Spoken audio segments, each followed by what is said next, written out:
Welcome to this week's edition of Good Books Radio. I'm your host, Dr. W.F.Strong, and we have an exciting book this week, one that I find personally just absolutely fascinating. The title is The Man Who Wasn't There, Investigations into the Strange New Science of the Self. The author is Anil Ananthaswamy, and he's with us here today. We're going to get to him in just a moment, but before that, I want to thank audiobooks.com for underwriting the program, and to tell you that if you want to hear this interview again, you can listen to it on our Facebook page, Good Books Radio, or on our YouTube channel, Good Books Radio, either one, and you can hear a podcast of the interview that you will hear in just a few moments. I love this book because it reminded me of Oliver Sacks' book, that blockbuster that was called The Man Who Mistook His Wife for a Hat. This delves into deep psychology and a look at some of the things that we face in our modern age and don't fully understand. And Anil is an award-winning science writer. He is a former deputy news editor and current consultant for New Scientist. He's a guest editor at the UC Santa Cruz's renowned science writing program, and he teaches an annual science journalism workshop at the National Center for Biological Sciences in Bangalore, India. He has a very impressive resume, and I'm excited to talk to him. So let's go to him now. Anil, how are you today? I am very well, Bill. Thank you for having me. Oh, well, I'm excited to talk to you about this book because I found it fascinating and disturbing. I'm sure as many people, probably as you did as you went through it. But let's begin with the chapter that I suppose would be familiar to most people, and then we'll go on to other psychological maladies that many of us have never heard of. But let's dig into Alzheimer's a bit. Is Alzheimer's a problem in modern society because we're living longer and therefore it shows up more? I think some of it is that we are living much longer than we used to, and since these are neurodegenerative diseases, the longer we live, the more our brains degenerate. So if once the disease onset happens, so yes, part of it is definitely that we're living longer. Is it more prominent in, shall we say, developed societies than in developing societies? That's not very clear at this point. I know that in India, which is a developing society in some sense, Alzheimer's is definitely present. It's not unique to the West. Is there anything that's protective that we know of? Is there anything you can do to protect yourself from the development of Alzheimer's if you do it, when you're 50, let's say? It's not a subject that I have familiarized myself with in terms of trying to understand sort of the therapeutic aspects of Alzheimer's, but I do know that one of the things that keeps coming up is exercise, and in some sense being physically active is usually very beneficial and protective against a lot of things, not just Alzheimer's. Have you heard in your research about the idea that if you learn new languages that's helpful? I have heard that, yes. And saying that, I write about one patient who was very proficient in languages, 7 languages, and yet, got Alzheimer's. So it's not yet clear how protective it is. But, finally, it is something that's eating away at your brain. And you can imagine that the more skills you have, the more connections you have in your brain, and in some kind of anecdotal way, you can imagine it being protective. But in terms of how much the science stands it up, I think the studies are still ongoing. Okay. Now, you spent some time with some Alzheimer's patients, and you tell interesting stories in this. In fact, it reminded me, I guess everybody in our age has some relative who's been touched by this. If you live long enough, I remember one of the points you make in this chapter is how long-term memory seems to hang in there, whereas short-term memory gets damaged or disappears, kind of. I had an uncle who had Alzheimer's, and I remember talking to him when he was 92. And as long as we would talk about his boyhood, he seemed to be pretty strong. He seemed to hold on to those memories quite well. Yeah, there is what psychologists call a reminiscence bump. Even if you keep aside Alzheimer's for a moment, and if you just ask anyone about, what they recollect the best and the most, you will find that most people will recollect memories from a certain age, usually from between 10 and 30 years of age. It's when we form the strongest memories about who we are, and the densest memories, the most number of memories per unit time, in some sense. And when Alzheimer's starts, ravaging your brain and starts taking away these memories, people do tend to fall back on those strongest memories because they are the last to go, in some sense, and they will remember those much more strongly than they will recent memories.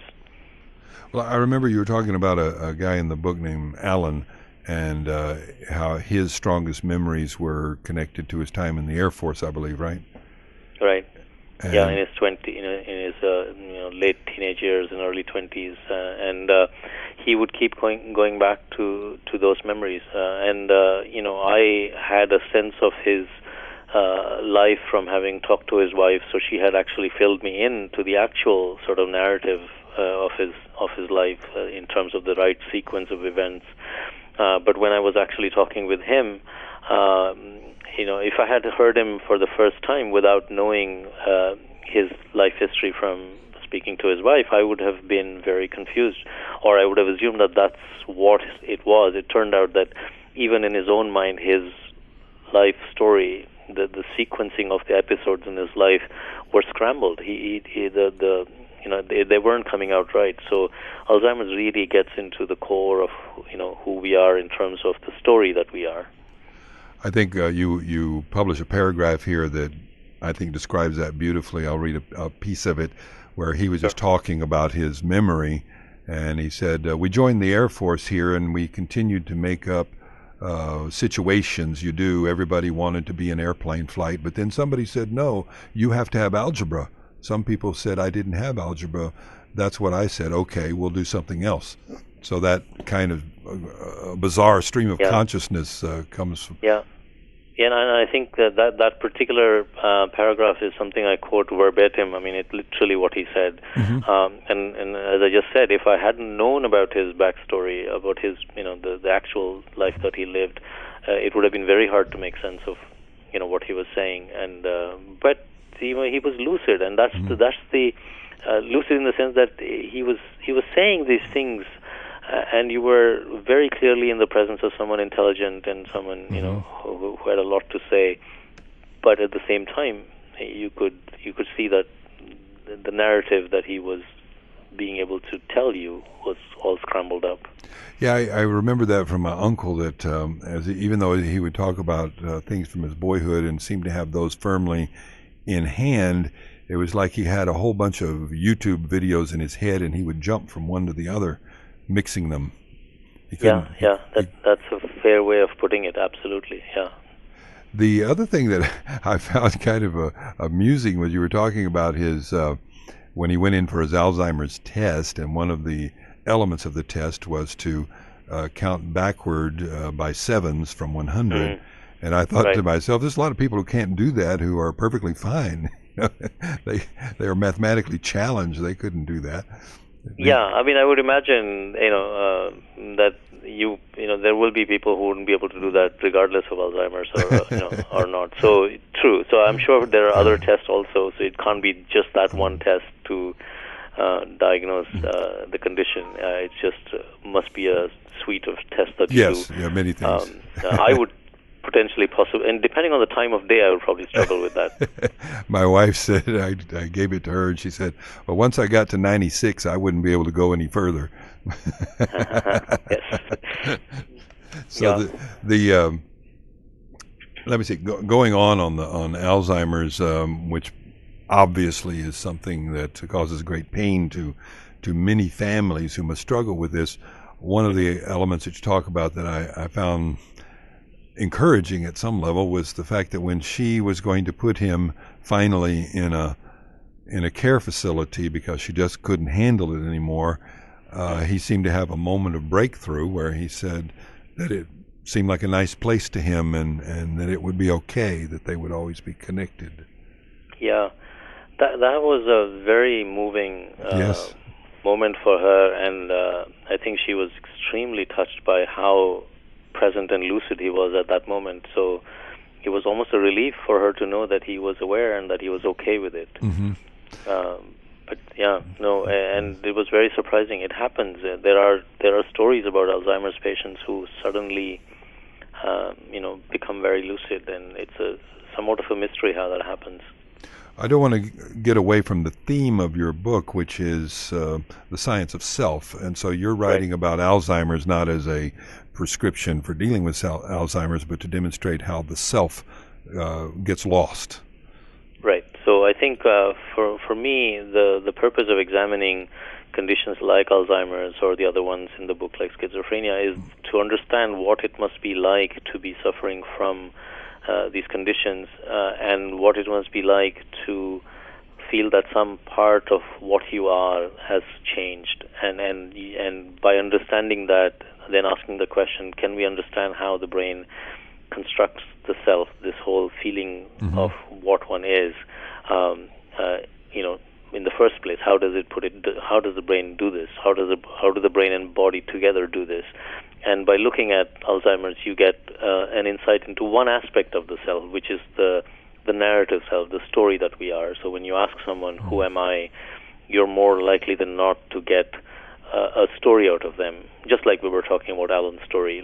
So you can imagine talking to anyone, and you're going to get a similar kind of response where they'll tell you, I'm so-and-so, I did this, I did that, and I live here, I'm married, I'm not married, whatever their story might be.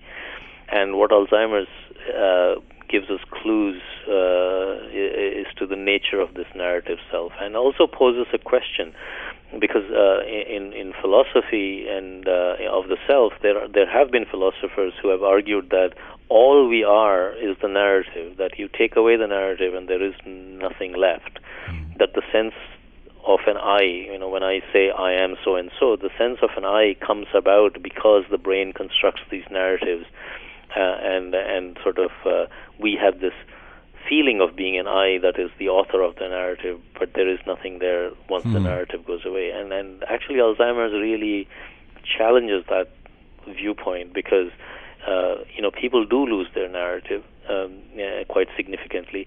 And the question is, does it mean that at the end stage of Alzheimer's disease there is no one in there? And if you talk to caregivers and people who are in care homes taking care of patients, they will use those phrases because that's how it feels to them from the outside, that there is no one in there, that the dad that I knew is no more. It kind of hints at the idea that the self is gone, but it's true that a certain aspect of the self is gone, a certain cognitive and embodied narrative self, the story that we are has gone or is going away. But it doesn't answer the question about, does it mean that when the person feels pain or hunger or any other emotion, that it feels to them like it's happening to some unowned entity, or is it does it still feel like it's happening to me, even though I may not now have a coherent narrative anymore? And we don't know the answer to that, because people with end-stage, late-stage Alzheimer's, it's hard for them to communicate what it must be like, and so we can't really ask them. But we need to know. I think it's an important question to answer. Is there any record of this sort of thing, Alzheimer's, in Hippocrates' time? I would have to beg ignorance on that. I'm not sure, actually. Yeah. I just wondered, because a lot of these... you were making me want to go back and look at Hippocrates and figure out that... Well, he wrote about so much that is contemporary that I thought maybe he touched on this in some way, or sometimes Greek mythology, they talk about bizarre conditions, and that's why a lot of things get... Yeah, I mean, there are lots of, there's one condition that I write about in the book called body integrity identity disorder, right? Yeah. That's why I asked you, because showed up there. Where people feel like some part of their body is not theirs. And there have been suggestions that this is like a modern malady, that somehow culturally we are inventing new ways of sort of, doing things to ourselves. But actually, I found, one of the researchers who is in Switzerland, his name is Peter Brugger. He's the head of neuropsychology at University Hospital Zurich. And he, in one of his papers, I found a reference to something that happened 200 years ago, where an Englishman goes to France, holds up a doctor at gunpoint, and makes him amputate a leg. And comes back to England and then sends him some money and a thank you note saying, now I feel complete, like, thank you. So obviously, these conditions have been around. We just know of them more now because, either we're diagnosing them better or we're discussing them more and more amongst each other. And Alzheimer's, given that it's a disorder, a disease that hits us later in our lives, in earlier times when our lifespan was not that much, maybe the incidence would have been much, much lower. But then we do also have early onset Alzheimer's. It's not unknown to know 40-year-olds who start having some of the symptoms. So I wouldn't be surprised if there are accounts in historical records. You talk about the narrative of the self, or the story of our self, and I love that. I love that as a kind of descriptive metaphor. I wonder how the modern selfie will factor into this as part of the narrative. As people take, 2,000 pictures of themselves a week, does that become part of their self-concept and their narrative now? I think it will. I think it's very much, and we don't quite know how it's going to impact it, but you can imagine, everything where we are reflected to ourselves, like even a mirror plays a role in who we are. You can imagine a life lived where you never ever looked at yourself in a mirror. You would have a certain sense of yourself, which would be very different if you were looking at a mirror every day, right? Yes. So in a sense, a selfie is just this extended look at yourself. And the more selfies you take, yes, I'm sure it has an impact, and I'm not sure how to quantify what that impact would be, but it would have an undeniable impact on one's sense of self, the story one is, the social self, the cultural self, all these various aspects of the self.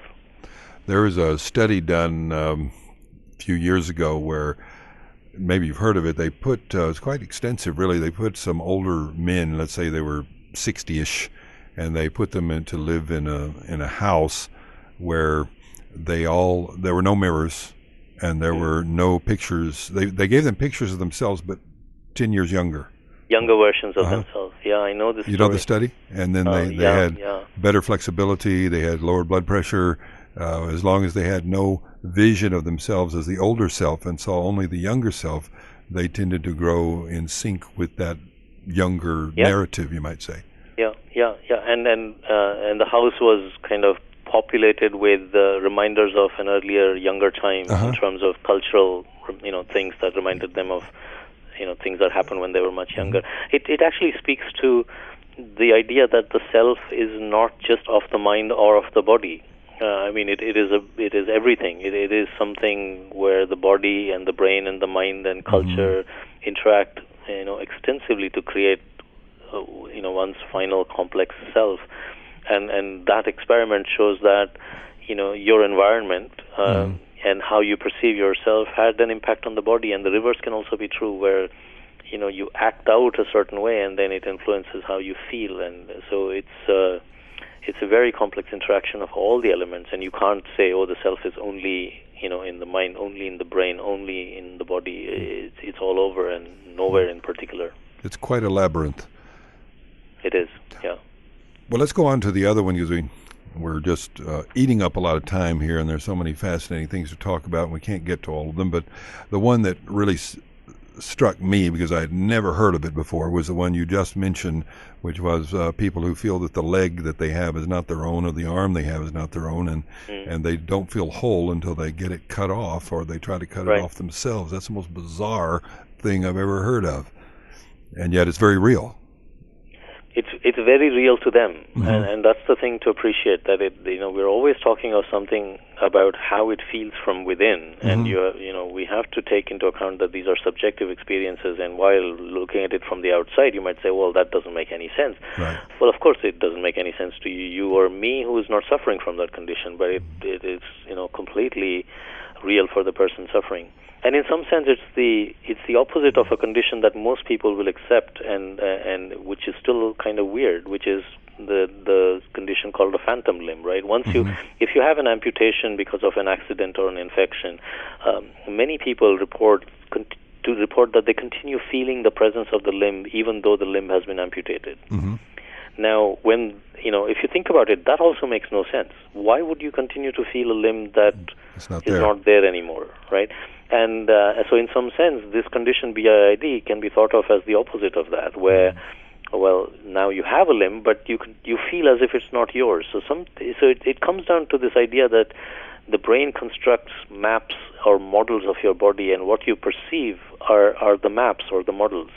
And normally, the map and the model of your body in the brain should match the actual physical body that you have. But in certain situations, there's a mismatch. And when there's a mismatch, it's the maps or what your brain says your body is that's more important. And you take that as real, and that mismatch will feel really debilitating, and you will do whatever needs to be done to bring about a match between the two. Well, you actually traveled with a guy who decided that, he didn't decide. I mean, all his life he had lived with the idea that his leg didn't belong to him and he wanted to get rid of it. And he went to Asia and had it voluntarily amputated, right? Yeah. And you went with him? Yeah, I mean, he was, I talked to him before he got his amputation, and one of the things he said that I remember very clearly is that he said, like, it feels like my soul doesn't extend into that part of my leg. It wasn't his. And it was really something that drove him to despair. And he did get the amputation. And what was amazing, normally when people have to get an amputation for something like because of an accident or an injury or something, they are very depressed at having lost a limb. It's not an easy thing to deal with the loss of a body part. It's extremely, it is depressing. Some people will never get off a wheelchair because it really brings them down so much. But here was a person who had an amputation, a voluntary amputation, and 12 hours later he was fine. As fine as somebody who's had a major surgery can be, but psychologically he seemed fine. And paradoxically, people with this condition, until they do something about their condition, they feel incomplete, and then they have an amputation, and the paradox is that they say they feel complete after that. So I agree that it makes no sense to people who are not suffering from it, but I think in order to understand what it must be like, we have to think about what it must be like for the person suffering, and try to sort of see what might be happening there that makes them feel that way.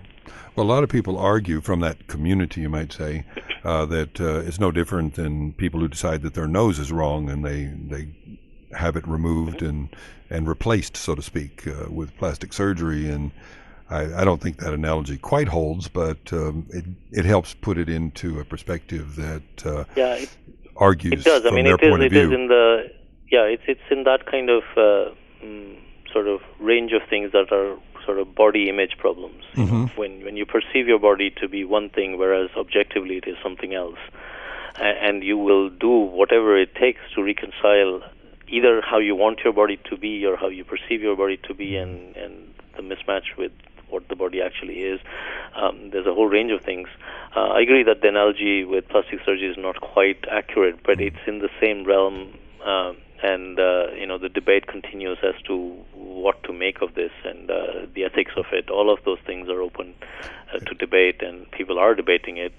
And there are neuroscientists who are actually studying it and trying to see, can we quantify any differences in the brains of people who say they have this condition, to see what might be happening. Well, you also point out that there are those who say it's not unlike gender dysphoria, where people say, well, I wasn't born I wasn't born a woman, I'm really a man, or vice versa. And these people say, I was born with this leg that's not mine.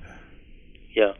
I think gender identity. The name body integrity identity disorder. The psychologist who coined it kind of took his cue from gender identity disorder. Like so gender identity is a much more complex issue because your gender is not. There's so many influences that go into making one's gender. But as a way of thinking about what might be happening, I think that might be one way of trying to make sense of what might be happening in body identity integrity disorder. Well, we only have a few minutes, like 3 minutes left, and we've kind of hit 2 chapters only. So could you provide, I know it's difficult, but kind of an overview of what you're doing in this book? You're looking at the self as it is revealed or compromised in a variety of psychological maladies? Yeah, basically, the idea is to look at neuropsychological and psychiatric conditions which change our sense of self in some way. Some of these conditions take away some part of ourselves, like Alzheimer's takes away the narrative self. Schizophrenia takes away something called sense of agency, where we feel we are responsible for our actions, or that we feel like the agents of our actions. And it allows us to examine the self in terms of not this monolithic thing that we perceive ourselves to be, but actually something that the brain actually constructs and puts together moment by moment. It's something that the brain has to work, brain and the body together, and let's not forget the body. They have to work together to give us this sense of being in body, embodied, with a story in our heads, with a sense of the bodily self. And when you examine conditions in which some of these aspects start coming apart, you kind of get an idea that actually this is a process. This is not just something sitting in the brain. It's actually a process that's occurring throughout the brain and body, and our culture influences how we feel about it. And all these things sort of start making sense when you see how it comes apart sometimes. So that's the thrust of the book, basically trying to find out, what is it. When you say I am this or I am that, the thrust of the book is asking the question: so what or who is the I that keeps making that claim? Whether you say I exist or I don't exist, or whether you say I own this leg or I don't own this leg, who or what is that I? That's the point that the book is trying to get at. When you have the discussion about the people who think that they should be dead, that they're alive somehow by accident, but they're supposed to be dead. That one really shocked me, but my wife said that she had run upon it in, of all things, Anne of Green Gables. I don't know if you're familiar with that. I haven't read that, no. Well, I don't know how to describe it other than it's a series of books that girls typically read when they're teenagers. But in that book, there's a character who thinks that he should be dead, and he keeps telling his wife that I don't know why I'm walking around. I should be in the cemetery because I'm really dead. And that was another bizarre element that you talk about. I didn't know there were people like that. It is fortunately and thankfully a transient condition, and it can be treated. But it is a severe condition where people really feel like they don't exist, and they are extremely depressed sometimes, along with feeling like they don't exist. But yeah, I mean, the character from that book sounds like the author knew about Cotard syndrome. Yeah, that's a long time ago too. Those books were written. Actually, I don't know, but in the 40s, I believe. So but Cotard syndrome was identified in the late 1800s. So I wouldn't be surprised if the author knew about it. Yeah. Well, thank you so much for joining us today on Good Books Radio. I loved our conversation. I appreciate your rescheduling so we could talk to you, because it's a marvelous book. And I want to encourage everyone, particularly those interested in medical science, psychiatric science. And you're a wonderful writer. You've won a lot of awards for science writing. I think here it says that you won in 2010 the The Edge of Physics was voted Book of the Year in 2010 by Physics World. So you've gotten high praise in some pretty impressive quarters of the publishing world. So thank you for your time. Thank you so much for having me. You're welcome. Thank you very much, Bob. That's it for this week's edition of Good Books Radio. I'm your host, Dr. W.F. Strong. The book again is The Man Who Wasn't There, Investigations into the Strange New Science of the Self by Anil Ananthaswamy. Pick it up, it's a wonderful read. Signing off for Good Books Radio, here's hoping that all your books are good reads.